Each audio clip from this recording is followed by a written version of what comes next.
Time for PetSylvania with Dr. Bob Esplin. Dr. Bob guides you through the latest veterinary techniques and procedures to keep your pets in the best of health. PetSylvania is brought to you by Elanco, maker of Trifexis and Comfortis. With your ears up and tails wagging, here is Dr. Bob.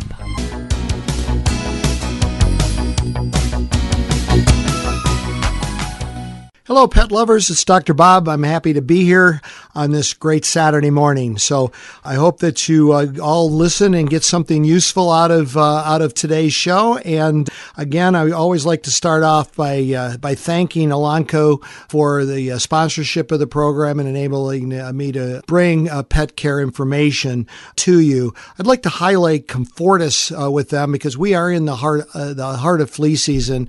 It may be that your dog is already on some other form of topical flea control and or some other form of monthly heartworm control medication, and yet you're still having problems with fleas. Well, there'd be no problem with adding Comfortis to the mix. You wouldn't use Comfortis and Trifexis. We're talking about the same basic flea control product, but that once a month flea pill, Comfortis, is a great addition or the first move to flea control for your pet if it's not on anything and you're worried about fleas. Flea season is now roaring and it will continue depending on what it's like this fall, until in most cases at least Thanksgiving. Last year we had fleas all the way through such a mild winter. There was never a complete kill off of fleas, and fleas that were in gardens and protected areas and under decks and places like that, let alone, of course, in your home, where they will survive forever. Comfortis then helps us, and it is recommended that flea control and heartworm control and internal parasite control be given year-round. So I would strongly recommend inquiring and learning about Comfortis and considering buying Comfortis to use for your dog.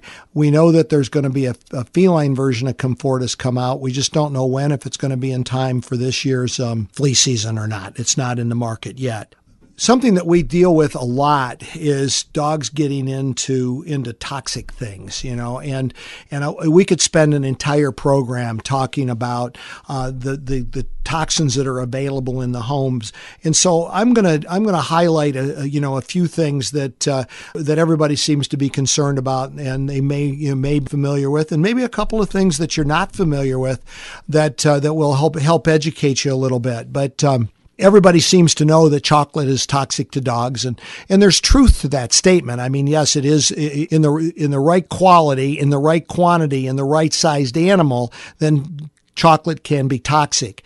But there are three factors that enter into that equation as you try to determine toxicity of chocolate. One is the quality of chocolate. Baker's chocolate is considered the base, and everything then, percentage of the intensity of theobromine that's present in chocolate, that's the toxic portion that's in the Baker's chocolate. So milk chocolate has only got about 1/10 of the theobromine in it that Baker's chocolate has.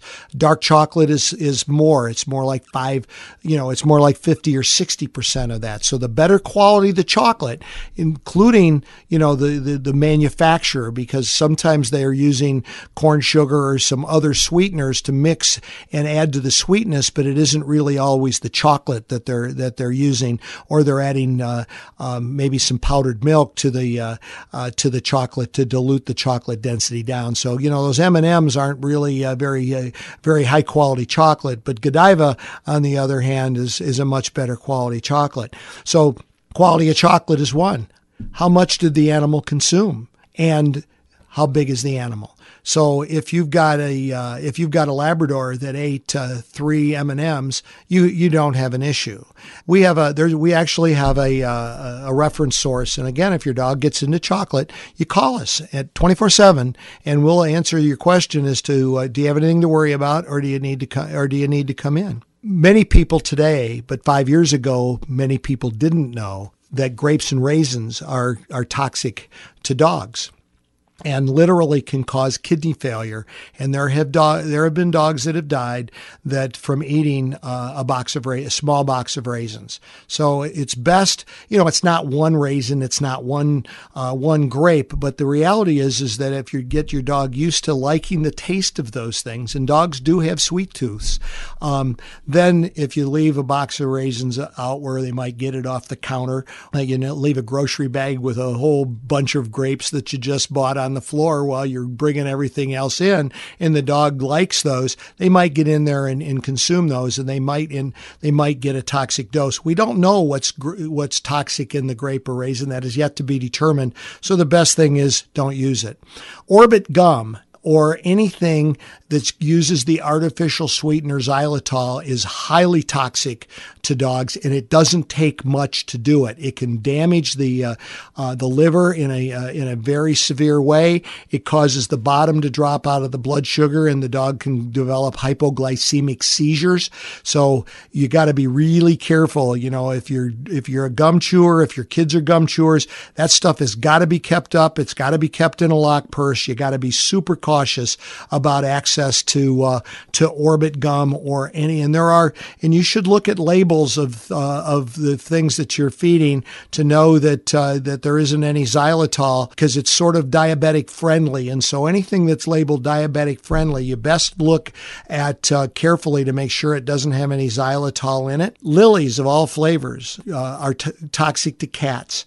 And cats, of course, if they're indoors and they get a chance, they kind of like to chew on flowers and leaves of plants, and they can develop calcium oxalate damage to their kidneys, and it can cause kidney failure from ingestion of lilies. So Easter lilies and lilies of the valley and all those other kinds of beautiful lilies that are out there, you have to be cautious if you have them in your home. You need to train your cat to stay off of counters so that when you put your flowers up on the counter or the table, you'll feel secure that the cat's not going to get up there and get it. And then all forms of mouse and rat poison, the one that we all know the name Decon, but there's lots of others out there. And the majority of those poisons are anticoagulant poisons, and they're put in a media that's appetizing, so a mouse will be or a rat would be attracted to it. Well, there's a decent chance that might attract the interest of a dog as well. A cat somewhat less, because cats don't have sweet tooths, and so sweet things don't appeal to cats as much, and they're less likely to and they're not that curious with their mouth like dogs are trying to investigate stuff. So if you've got a mouse or a rat poison, a concern in your home, I would recommend that you use a trap, and you use a snap trap. And as gruesome as that sounds, it's an immediate kill, and there's not going to be any risk of the animal getting into something that could be fatal to it, or at the very least require transfusions and extensive treatment. Some of these newer rat poisons are very potent, doesn't take very much, and it takes a long time, 4 to 6 weeks, to get them out of the body. And so we sometimes are having to prescribe vitamin K capsules for a dog that's ingested these and had the toxicity for a month or more until their clotting times come back to normal. So I would strongly encourage you to look for alternative ways of managing those things. One of the things that we're getting close to going on a break here, I want to talk to you about a case that we had, and I just sent the kitty home today, and that's a male cat that developed feline lower urinary tract disease.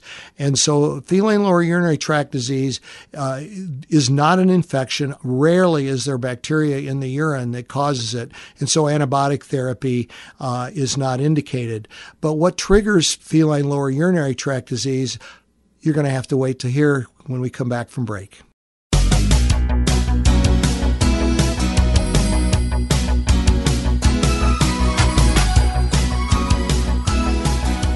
The authorities in the profession would prefer to call feline lower urinary tract disease. They'd like to see us call it feline stress cystitis, because we do have a cystitis. We have an inflammation in the bladder, but it's sterile. And the most common cause of this sterile condition is stress in the cat. It's also contributed to by diet, a straight dry food diet, particularly certain, some of the lesser brands of foods like Meow Mix and Chef's Blend.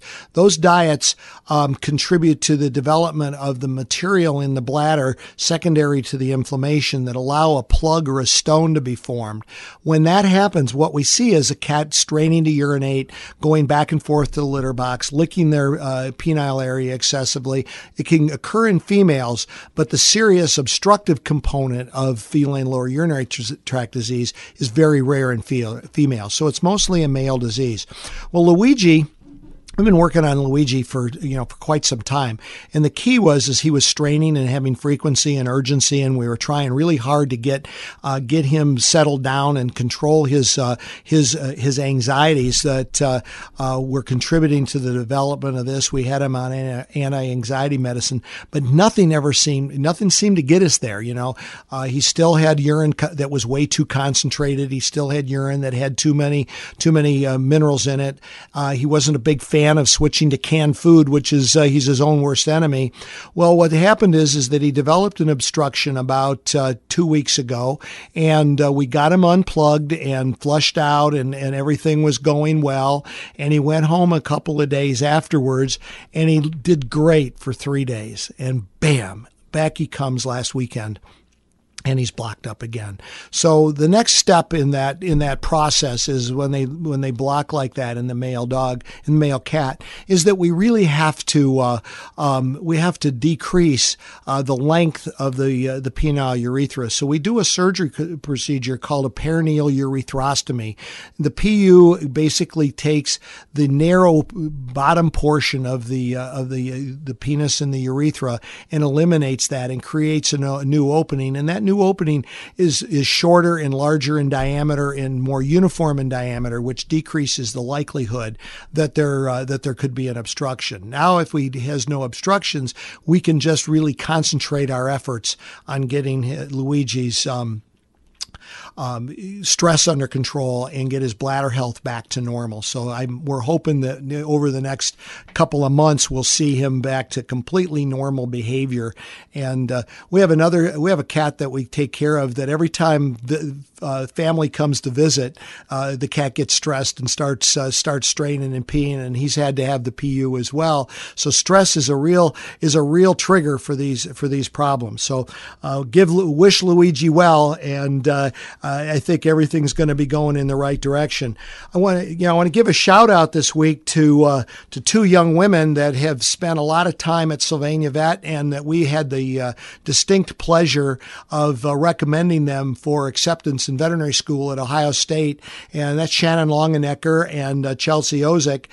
Both of them started vet school just last week, and they're so excited. And they actually found a picture of me on the composite pictures of all the veterinary classes, and were nice enough to send it to me. When I looked at that, I couldn't quite figure out how they allowed me to graduate. I really looked like I should have come off of America's Most Wanted. It was not exactly the most endearing picture that I've seen. I can't even remember seeing it, so I don't know that they even asked me if it was acceptable or if I should take it over again. Almost daily, we talk with clients about their dog or their cat needing a procedure, and that procedure needing to have general anesthesia. And everybody, of course, expresses some concern. They've all read on the internet or have friends whose animals didn't do well under anesthesia. And so as a result, there's anxiety. And, I don't want my clients to be anxious. And frankly, I don't want to be anxious about it either. So what we have a program that's called ASAP, and that's anesthesia safe as possible. And when we do ASAP procedures at SylvaniaVET, it's as safe as it possibly can be. We take amazing number of precautions. Starts with an exam the morning that the dog or cat comes in. Starts with lab work that we call pre-anesthetic lab work. Our pre-anesthetic lab work is extensive. The older the animal, the more extensive that lab work is. It includes a urine, which very few PAPs in other veterinary practices do urines, and it includes an electrocardiogram, and there are even fewer practices that do an electrocardiogram. And that is, you can't believe the number of animals that when we pick up on these abnormalities, we delay the procedure and pursue those. And oftentimes we don't do the procedure because the risk is too much. So now we're keeping it as safe as possible. We use very safe inhalant anesthesias in almost every case. Every animal is monitored by both a human and by a machine that gives us 7 parameters. One of the questions that you should ask if your animal is going to go to another practice to have a procedure done, I would ask, how are you going to monitor my pet? And the things that you should look for is that they're going to say, well, someone's going to be there taking vital signs every 5 minutes, and then we're going to use a machine. And the 3 basic things that you need out of the 7 that we test for, the 3 most important are the electrocardiogram, the CO2 level, and the blood pressure. If somebody says we use a pulse ox, that's not good enough, all right? If somebody says we use an esophageal stethoscope, that's not good enough. You want to have better monitoring to make your anesthesia as safe as possible. And then the other thing to ask is my pet going to be on IV fluids during the procedure? Even something as simple and quick as a cat castration, we put on IV fluids because we don't want that drop in blood pressure that's associated with general anesthesia to do damage to the kidneys and also put the animal at risk with having the bottom drop out of their blood pressure. So we try to make anesthesia as safe as possible. Those should be important questions that you ask before you put your animal at risk. It's allergy season. Have you noticed that your dog is starting to itch? Has it ever happened before? The average dog starts to itch between 1 and 3 years if they're allergic. If it's happening in the late summer through the fall, it's in all likelihood allergy to environmental things, pollens and molds that are out there. If you listen to the news and the weather, they're going to start giving pollen reports, and they're going to tell you about the ragweed pollen, and they're going to tell you about the alternaria. Well, dogs and cats can be allergic to the same things that we are. In people, those allergies trigger hay fever. In dogs, they trigger eczema-like disease. And so in people, you can use antihistamines, and you might get a little bit drowsy, your mouth might get a little bit dry, but you're not going to have the clinical signs associated with hay fever. In dogs, and to a much lesser extent in cats, the response to antihistamines is very poor. And the key is that eczema in people doesn't really respond to antihistamines either. So you need to use more potent medications, all right?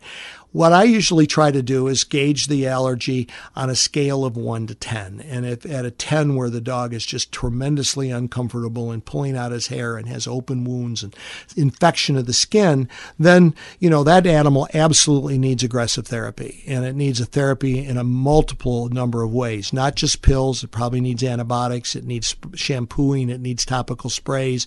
It needs barrier rebuilding products as well. So there's a lot of things that need to be done. And ultimately, those animals may very well need allergy testing. And allergy testing is best done through intradermal skin testing. And so I think that this would be a good time if your animal has started to itch. It's the beginning of the season that happened last year and happened the year before. Then I would tell you this would be a great time to have your dog allergy tested through intradermal skin testing before any medications are started. Once they're started, there's got to be a washout period that may go for a month or 6 weeks before that could happen. So we're going to take a break, and I'm going to tell you one more thing about allergies, and then we'll move on.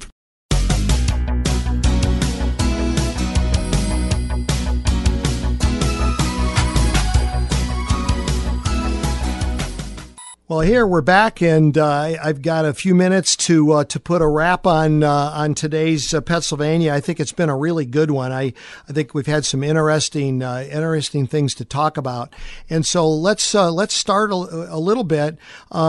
Telling you a little bit more about SylvaniaVET and what makes us unique, and we'll talk just a little bit about our boarding facility. Our boarding facility is probably the best in the area from the standpoint of the level of care that they get. The animals with us are never alone. They're checked on regularly. They go outside for a walk 4 times a day. They're given a chance to void outside so that they don't have to void where they're sleeping. They're all given bedding. In the winter, they're given, we have radiant heat in the floors, so the animals are laying on a comfortable surface. Then the other thing is that we have filtration that changes the air in the building every 5 minutes. So 12 times an hour, we have brand new air. So we aren't wasting a lot of energy. We recover more than 75% of that. And then the air that is in the building is circulated through HEPA and charcoal filters. So we have very little concern. We have very little disease. We have very little odor. We have noise, but we have very little odor, and we're really proud to show that off. Come in anytime and ask for a tour. You will definitely be impressed. So that's one of the things. Everything we did at SylvaniaVET when we built that building 9 years ago was designed to be friendly, animal friendly. It was geared more towards the pet than it was towards the family members. So that we didn't do any fancy high-end runs or anything that looked like a cottage on Lake Michigan. We did very practical design that enabled the animals to be comfortable and healthy while they're with us. So we think that's really a huge advantage, and we book solid all the time. So you need to call in advance at 419-885-4421 if you want to make a boarding reservation. We have some events coming up that SylvaniaVET's going to be involved with. Sunday, the 9th of September, is the Pooch Plunge, and it's at Burnham Park in downtown Sylvania from 1 to 4 o'clock. You're going to have a chance to meet some rescue organizations, see SylvaniaVET, let your pet take a plunge in Plummer Pool before it's emptied for the year. Gosh, I hate to think that summer's over. And but football season does start, and there's a plus to everything. And then on September the 22nd, we're going to be at Dog Days of September at the Lucas County Rec Center. Stotzenberger College sponsors this really great event. The Wiener Dog Nationals are going to be there. There's going to be just a lot of fun, and you're going to truly have a great time coming. I want to thank Elanco for being my sponsor. Give serious thought to using Comfortis and/or Trifexis, Comfortis for fleas and Trifexis for heartworm and fleas, as we think that those products are the new products of choice. Products have been, progression of flea control has moved now to these once a month pills as being the best way to go. So with that said, I wish you well, and there's only one greatest dog, and it lives in your home. You have been listening to PetSylvania with Dr. Bob Esplin on WSYLradio.com. PetSylvania is brought to you by Elanco, maker of Trifexis and Comfortis. Tune in every Saturday at 10 a.m. as Dr. Bob explains the latest in veterinary care and answers your questions. You can email your pet questions to requests@WSYLradio.com, and Dr. Bob will answer them on a future show.